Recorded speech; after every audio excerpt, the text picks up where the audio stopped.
Mula sa himpilan ng katotohanan, Hatid sa inyo ang mainit na balitang Halalan 2025. kami ang DZRS Radyo Siyasat 525. Kabalikat na nagkakaisang Pilipino. Para sa darating na halalan. Ako si Rain Flores. At ako naman si Laika Santiago. Para sa Radyo Siyasat, Radyong Tapat, Radyo Nating Lahat.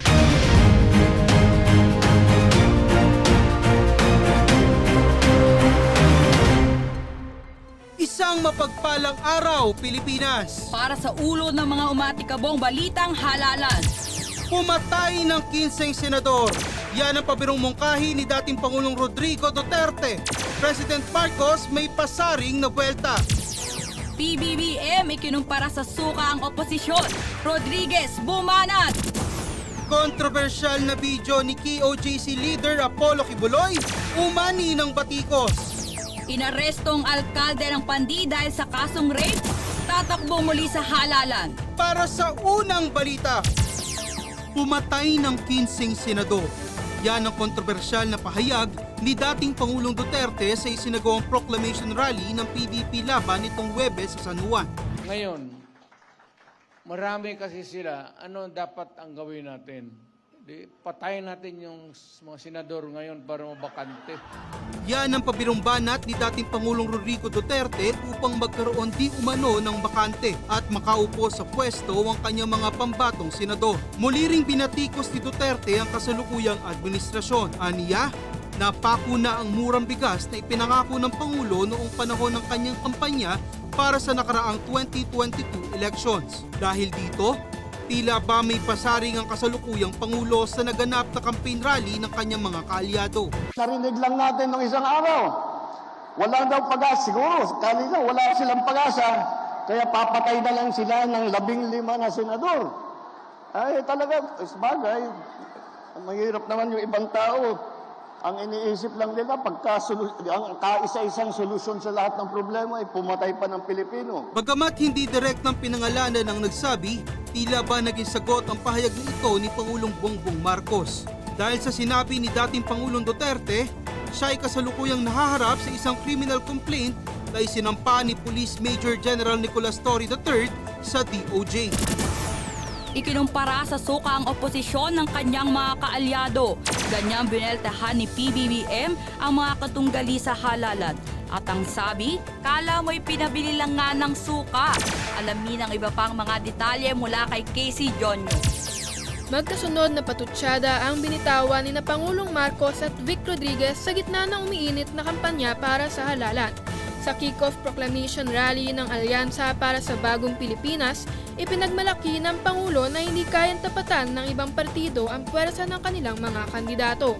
Sinabi pa ng Pangulo na tila pinabili lamang ng suka ang oposisyon. Nakita, nagtataka nga ako, parang yung mga iba na naging kandidato, nag-deliver lang yata ng suka, nabigyan na ng certificate of candidacy. Hindi naman ito pinalampas ng kanyang dating Executive Secretary Vic Rodriguez na ngayon ay kumakandidato sa ilalim ng PDP laban. Mariing tinuligsa ni Rodriguez ang pangungutya ng Pangulo. Anya, alam mo ninyo, ang suka ang kalaban ng tanso.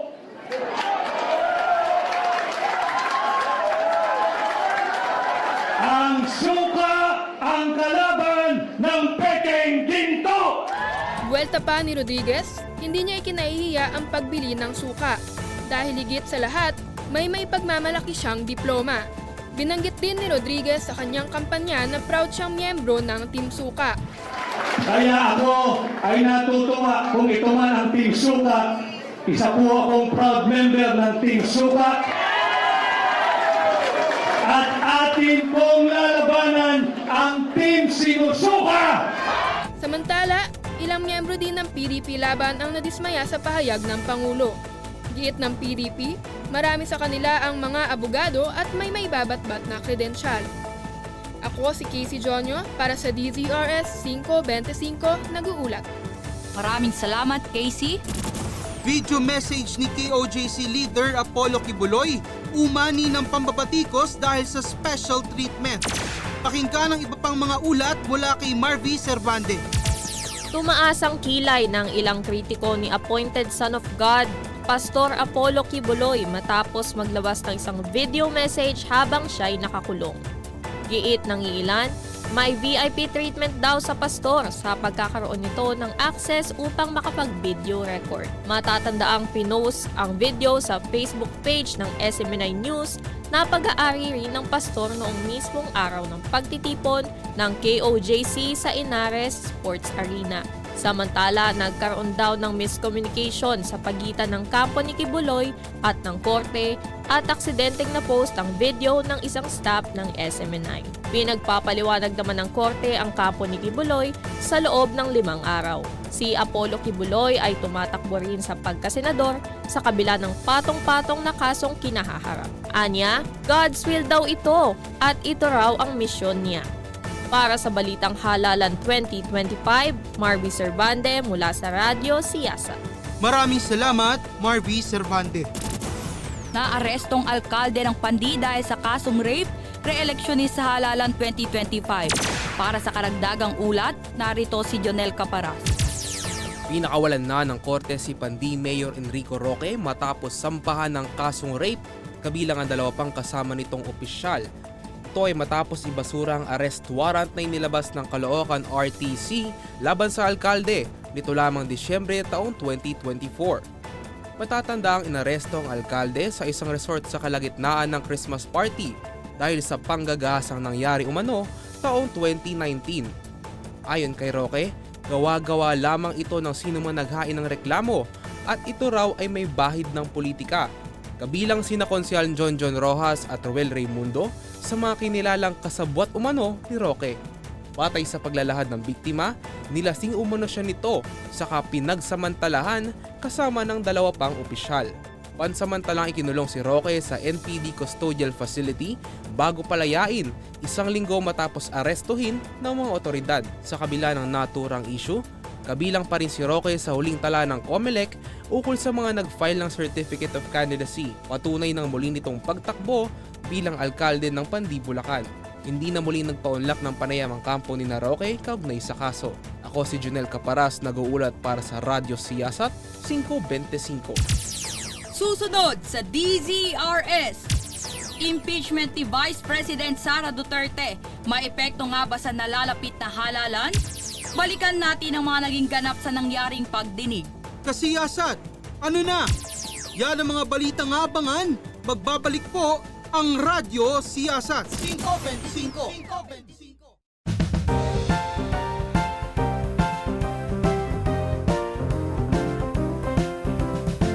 Uy, ano yung ginagawa mo? Kinakabisado ko po yung mga iboboto ko sa eleksyon. Ah? Ba't mo pa kailangan kabisaduhin? Pwede mo naman dalhin yung kopya mo. Ay, ganun po ba? First time voter ka, no? Opo nag-aalala nga po ako. Di ako sure kung ano yung mga tamang gawin. Madali lang naman bumoto. Ito lang ang mga kailangan mong gawin. Una, puntahan ang presinto kung saan ka nakatalaga. Pwede mo ring lapitan ng electoral board. Sila ang nagbabantay at susuri ng iyong pagkakakilanlan. Ang electoral board din ang magbibigay sa iyo ng secrecy folder, marking pen at ng mismong balota. Pangalawa, siguraduhing malinis at maayos ang balota bago mo ito sagutan. Ito ay dahil maaaring hindi tanggapin ng PCOS machine ang balota mo. Pangatlo, itiman ng bilog na katapat ng pangalan ng napiling kandidato. Pwede ka rin magdala ng listahan nito. Tandaan, 12 senador at tig-1 Congress, party list, mayor at vice mayor lamang ang kailangan. Pwedeng kulang, pero huwag sosobra. Paalala, bawal kuhanan ng litrato ang iyong balota ha. Pang-apat, after mo makapagsagot, ipasok ang resibo sa voters counting machine. Ito na ang bahalang magproseso ng iyong balota. Pang-lima, matapos iproseso ang iyong balota, ikaw naman ay magpalagay ng indelible ink. Ilalagay ito sa iyong hintuturo bilang patunay na ikaw ay tapos nang bumoto. Pang-anim, ikaw ay bibigyan ng resibo ng iyong mga binoto. Suriin at tiyakin na tama ang mga nakalista. Mahirap na. At panghuli, ihulog ito sa voter receipt respectable box. Ah, ganun po palang magiging proseso. Oo, iha. Kaya naman bagong eleksyon, siguraduhing masusi mong siniyasat ang mga kandidatong nais mong ihalal. Pumili ng tapat dahil ang iyong boto ay makaapekto sa lahat. Ang paalalang ito ay hatid sa inyo ng Commission on Elections at ng himpilan ng Radyo Siyasat 525. Nagbabalik ang Radyo Siyasat 525.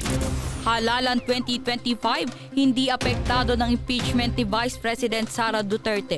Para sa karagdagang impormasyon, narito si Gian De La Cruz.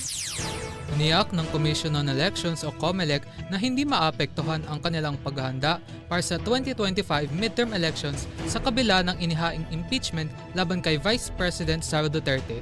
Ayon kay COMELEC Chairman George Garcia, yan po political. As far as the COMELEC is concerned, it will not affect our preparations, it will not affect the conduct of the elections. git pa ni Garcia, walang limitasyon sa media exposure ang mga re-electionist senators na hahatol sa impeachment trial. Paliwanag ng COMELEC, hindi ito isasama sa campaign airtime limit dahil bahagi ito ng balita. Kung talaga nagkataon lamang na siya parte ng balita, yan po ay hindi dapat i-take against him because that will violate the freedom of the press.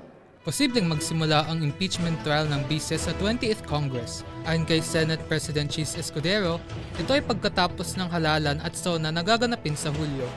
Ako si Gian De La Cruz, nagbabalita para sa Radyo Siyasat 525. Maraming salamat, Gian. Nako, ang bilis ng pag-usad ng impeachment, no partner? Yes, tama ka dyan, Rain. Kung babalikan nga natin, nagsimula yan sa mga kontrobersya ng OBP sa mishandling of funds eh. And according to other reports, nauugat ito sa mga di umano anomalya noon pa sa DepEd. Noong si Vice President Sara Duterte pa nga ang sekretary. Yes, at kung matatandaan din natin, nagkaroon din ng pagkakataon na nagbitiw ng kontrobersyal na mga pahayag si VP Duterte laban sa presidente at iba pang dati niyang mga kaalyado. Parang ang breaking point ito yung di umano ay death threats na sinabi niya sa isang interview. Alam mo, feeling ko rin. Nonetheless ay malaking issue ito at hindi natin ito dapat ipagpasawalang bahala. Agree ako dyan, partner. Kaliwat kanan ng batuhan ng mga patutsyada. May init ang mga diskusyon sa Kongreso at Kamara. At ngayon, nalalapit na naman ang eleksyon, ano kayang dulot nito? Kaya mga kasiyasat, sama-sama nating alamin. Marvy, ano na? Magkaalyado noong nakaraan? Ngayon nagbabardagulan? Impeachment sa Hunyo, go pa ba? Alamin natin yan. Pilipinas. Ano na? Ano na? Talaga namang na-warshock ang bayan. Yes, ito ay matapos ang matagumpay na impeachment ni Vice President Sara Duterte noong February 5. 215 na mga kinatawan ang pumirma para ma-impeach ang bise sa House at mapunta ang kaso sa Senado, kung saan hinihintay na lamang na matuldukan ang malasarswelang isyung ito. Ang tanong, legit na ba? Mukhang iilan lang ang nakakaalam ng sagot sa ngayon. Dahil ayon sa pahayag ni Senate President Chis Escudero, sa June 2 pa ang susunod na sesyon sa Senado. At take note, patay sa magiging resulta ng darating na halalan, mapapalitan na rin ng upper chamber ng ating legislatura. Ano na kaya ang kahihinatnan nito? There's only one way to find out. Yan ay ang manatiling tutok sa mga nangyayari sa bansa. Makialam at makialam. Bumoto ng matalino at ng matalino. At samahan nyo kami sa susunod pang episode ng Ano Na? Ano na? Nagbabalik ang Radyo Siyasat. Para naman sa usaping parliamentary election, narito si Farah Manangan. Napagkasunduan na sa Bicameral Conference Committee na iurong sa October 13 ang unang parliamentary elections ng BARM o Bangsamoro Autonomous Region in Muslim Mindanao. Ayon kay Senate President Chis Escudero, ito ay para mapanatiling payapa at malinis ang pagsasagawa ng eleksyon sa Bangsamoro Region. Nagbigay din ng kaparehong pahayag si Presidential Advisor on Peace, Reconciliation and Unity na si Secretary Carlito Galvez Jr. Aniya ang 5 buwang pag-apaliban ng parliamentary election sa Bangsamoro ay upang bigyang panahon ng national at BARM government upang magampanan ng mga tungkulin sa ilalim ng signed peace agreements. Ito rin anya ay upang ayusin at eribisa ang kasalukuyang electoral and government codes ng BARM. Nagpakita naman ng hindi pagsuporta sa hindi paglagda si House Deputy Minority Leader at Basilan Representative Mujib Hataman. Aniya kung kapayapaan talaga ang nais ay dapat na hayaan umano ang mga taga-Bangsamoro na malayang pumili ng kanilang iboboto sa darating na halalan. Samantala, napagkasunduan din sa BICAM meeting na i-extend ang termino ng kasalukuyang miyembro ng Bangsamoro Transition Authority o BTA hanggang sa susunod na eleksyon sa Oktubre. Para tuluyang maging ganap na batas, kailangan munang pagtibayin ng Senado at Kamara ang BICAM report at opisyal itong malagdaan ni Pangulong Bongbong Marcos. Para sa Balitang Halalan 2025, ako si Farah Manangan, nag-uulat para sa DZRH 525. Maraming salamat, Para. Magbabalik po ang Radyo Siyasat matapos ang maikling patalastas. Ngayong nalalapit na halalan, nasa iyo, nasa atin ang kapangyarihan upang magluklok ng nararapat sa bayan. Makiisa at makibahagi. Boses ng bayan ang mamamayani. Samahan niyo kaming siyasatin ng bawat balita. Tapat na pag-uulat para sa mas matalinong pagboto ngayong halalan. Dito sa DZRS 525. Kabalikat ng nagkakaisang Pilipino. Radyong tapat, radyo nating lahat. Oras po natin ay 10 minuto makalipas ang alas 5 ng hapon. 2 buwan na lang at halalan na naman, partner. Tama, parang kailan lang botohan, ngayon botohan ulit. Kung sa tanong na umuunlad ba ang Pilipinas, taong bayan lamang ho ang makakasagot niyan. Yes, tama ka dyan, Rain. Kaya maging matalino sa pagboto mga kababayan. Kaya naman para sa Botan Tips, alamin natin yan kay Farah Manangan. Hello po! Naghahanap ka ba ng tips para sa iyong pagboto? Worry no more dahil nandito na ako. Ako si Farah at narito ang ilang Botan Tips para sa mas maayos at mas matalinong pagboto. Para sa unang Botan Tips, maging mapanuri sa mga ibobotong kandidato.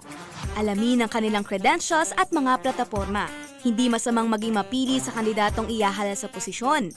Yes po, kinabukasan mo, niya at nating lahat ang nakasalalay dito. Okay lang nataasan ng standards. Pangalawa, hindi masamang mag-endorso ng iyong napupuso ang kandidato. Ito ay karapatan mo. Hindi rin naman masamang mangampanya laban sa isang kandidato. Ngunit, panatiling tama ang impormasyong gagamitin mo at hindi paninira lamang. Baka malibel ka niyan, ikaw din. Pangatlo, mahigpit na pinagbabawal ang pagbenta at pagbili ng boto. Ito man ay sa paraan ng pag-aabot ng pera, material na bagay o pabor. Kung may mabalita ang kaso ng vote buying sa inyong lugar, agaran itong ipagpaalam sa inyong local COMELEC office. Pang-apat, maging matalino sa pagkonsumo ng impormasyon patungkol sa halalan. Siguraduhing tama at pagkakatiwalaan ng source at huwag agad-agad maniniwala. Bisitahin ang official website ng COMELEC at iba pa nitong social media accounts para sa totoo at maaasahang impormasyon ngayong halalan. At panghuling Botan Tips, kasiyasat! Huwag kakalimutang pumili ng kandidatong may tunay na malasakit at puso sa paglilingkod. Kandidatong prioridad ang interes ng bayan at kandidatong tunay na nagmamahal sa mamamayan. Mahalaga ang boto mo, kasiyasat. Kaya sabay-sabay tayong bumoto sa Mayo, bumoto ng tama at hindi ng kandidatong may tama. Para Manangan po, para sa Botan Tips. Election updates naman. Bilang ng naimprentang balota, umabot na sa 9 na milyon. Pakinggan ang ulat ni Andrea Palahe. Umalo na sa higit 9 na milyong balota ang naimprenta ng Commission on Elections o COMELEC bilang paghahanda sa nalalapit na midterm elections. Ayon sa datos, mayroon ng higit sa 68 milyon ang mga rehistradong botante sa bansa na inaasahang boboto sa darating na halalan. Dahil dito, kinakailangan makapag-imprenta ang COMELEC ng mahigit 60 milyong balota dagdag sa kasalukuyang bilang nito. Sa ngayon, target ng COMELEC na makapag-imprenta ng higit 1 milyong balota araw-araw upang bunuin ang kakulangan sa bilang ng balota para sa nalalapit na botohan sa Mayo. Ako si Andrea Palahe para sa DZRS 525. Maraming salamat, Andrea Palahe. Pagsasagawa ng Operation Baklas, inulunsad na. Gian, anong update? Aring inanunsyo na ng Commission on Elections o COMELEC ang patuloy na pagsasagawa ng Operation Baklas. Ito ay matapos ang panawagan ni COMELEC Chairman George Garcia ukol sa pagkakaroon ng inspeksyon at operasyon sa mga lugar kung saan may mga campaign materials na hindi sumusunod sa napag-usapang sukat. Bukod pa ron, Tinututukan din ang paglabag sa mga partikular na lokasyon na maaari lamang pagkabitan ng mga campaign materials. Pinasadahan na rin ang usapin sa vote buying na matinding ipinagbabawal. Ito ay bahagi ng advokasya sa Operation Baklas na target alisin ng anumang illegal na materyales sa pangangampanya. Para sa malaya at matalinong pagsisiyasat, ako si Gian Pagtalunan, nag-uulat. Warrantless arrest kontra vote buying idulunsad ng COMELEC. Pakinggan ang karagdagang ulat mula kay Fatima Sila.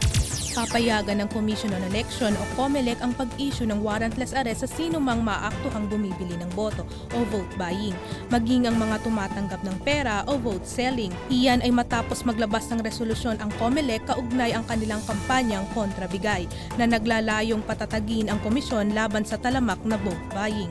Ayon sa tagapagsalita ng COMELEC na si Attorney George Garcia, Pag nag-aabot ng pera tapos may other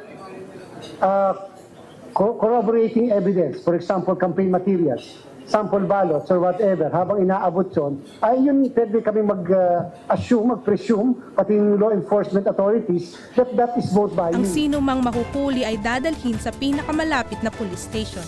Habang ang makukumpiskang pera at ebidensya naman ay isa sa ilalim sa kustodiya ng umaresto. Fatima Sila para sa Radyo Siyasat. Maraming salamat, Fatima. Balitang Lokal. Para naman sa balitang lokal, muling tatakbo para sa ikatlong termino ang incumbent governor ng Bulacan na si Daniel Fernando sa nalalapit na halalan 2025. Kasama ang kanyang kaalyado at kasalukuyang vice governor ng probinsya na si Alex Castro. Anila, pangunahing agenda ng kanilang termino ang patuloy na pagsasaayos ng mga suliranin sa pagbaha. Plano rin ng tandem na magkaroon ng executive order at ordinansya na magtayo ng sariling water impounding facilities sa lalawigan ng Bulacan. Balitang lokal pa rin, nagsagawa ng isang roadshow ang Parish Pastoral Council for Responsible Voting o PPCRV ng Diocese ng Malolos. Ito ay kasabay ng kanilang paghahanda para sa nalalapit na midterm elections. Nilahukan ang nasabing pagtitipon ng mga volunteers at coordinators mula sa Northern District ng Diocese ng Malolos, kabilang ang Bekarya ng San Miguel at Baliwag kung saan ginanap ang aktibidad. Ayon sa pahayagan ng Diocese ng Malolos, layunin ng pagtitipon na patatagin umano ang kaalaman at diwa ng serbisyo ng mga volunteers bilang tagapagbantay ng boto sa darating na halalan. Samantala, binigyan din naman ni Father Nursing Sampana, Vikaryo General ng Diocese ng Malolos, ang pananagutan ng Simbahang Katolika at ng bawat volunteers nito sa pagpapanatili ng isang malinis, maayos at tapat na halalan ngayong taon. Ang PPCRV ay isang national parish-based political but non-partisan lay movement na naging katuwang na ng mga botante tuwing eleksyon mula pa noong 1991. Susunod para sa Radyo Siyasat. Alamin kung gaano katirik ang init sa darating na halalan. Gen Z may malaking parte na kaya sa midterm election? At ang hiling ng madla sa mga kandidato ngayong eleksyon 2025, alamin. Manatiling nakatutok dahil magbabalik ang DZRS Radyo Siyasat 525. Eleksyon 2025. Radyo Siyasat 525. Radyong tapat, radyo nating lahat. Radyo Siyasat. Oras po natin ay 20 minuto makalipas ang alas 5 ng hapon. Nagbabalik ang DZRS Radyo Siyasat. Ulat panahon naman, sinalubong ng makulimlim na kalangitan at pabugso-bugsong pag-ulan ang unang araw ng kampanya sa Metro Manila at ilang karatig na probinsya. Ayon sa Pag-asa, ito raw ay dala ng low pressure area na nagmumula sa kanlurang bahagi ng Luzon. Asahan naman ang matinding init sa darating na halalan sa buwan ng Mayo. Pinapayuhan po ang lahat na magbaon ng payong, tubig at pamaypay bilang pamatid init sa araw ng botohan. Balik usaping eleksyon naman, sa mga nakikinig sa atin dyan, ikaw ba ay first-time voter na kabilang sa mga Gen Z? O di kaya naman ay millennial? Ngayong eleksyon kasi ay halos 48 bilyong Pilipino o 63% ng voters populations ay binubuo ng mga Gen Z at millennials. Katumbas nito ang 6 sa 10 Pilipinong botante ngayong taon, lagpas na ito sa kalahati ng voters population sa bansa. Hindi maipagkakaila na game changer ang datos na ito sa darating na halalan. Kaya ang paalala, vote wisely mga kababayan.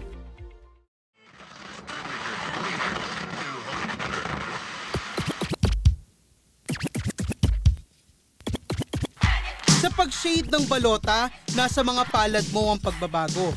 Bilang panawagan sa mga kandidatong nagnanais maluklok, narito ang hinaing ng bayan. Opinyon ng publiko sa nalalapit na Halalan 2025, ating alamin sa pulso ng masa.